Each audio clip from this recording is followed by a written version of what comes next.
پشتی ورگرتنا دسلات جالی طالبان و افغانستان روشا جیان الوی ولاتی باوی کی برچاو هاتیه گوهرتن. لباجار هرات کو سیام مزنترین باجار افغانستان جترسا کو جالی طالبان و بین جزا کرن بربر ایدی نورن ستایل مدرنین پور بو خلک چه بکن. هر وها ولاتی جی نورن وقت بری پور خو مینا ستایل اکتر و کسی نافدارین جهانی چه بکن. نها ام نکارن ستایل پوره ین جیل بوان پیوسته چه بکن. ام تنت کارن ستایلن ساده چه بکن. وک او دخوازن. نها کار وی آوایه. روشا آبوری یا خلق افغانستان گله کی خرابه. در فتن کار گله کی کم بونه.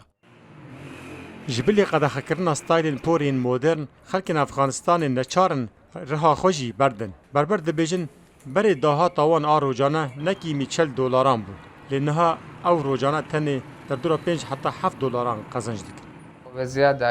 روش بتواهی هاتی گوهرتن بگشتی خلق کمتن پورا خوچه دکنو خلق گرینگیه که زیده بمجارن اولی ددن او خلق گوبری طالبان دهاتن بامه ایدی نمانه و دهاتا ما یا روزانه جی گلک ایدا کتیه بری خلق پرین زیده تر ددان نها پره دست خلق ده نمانه.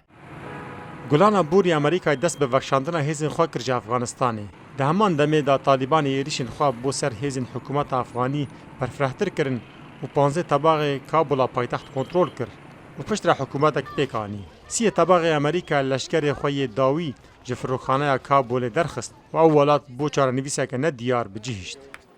محمد ابراهیم روداو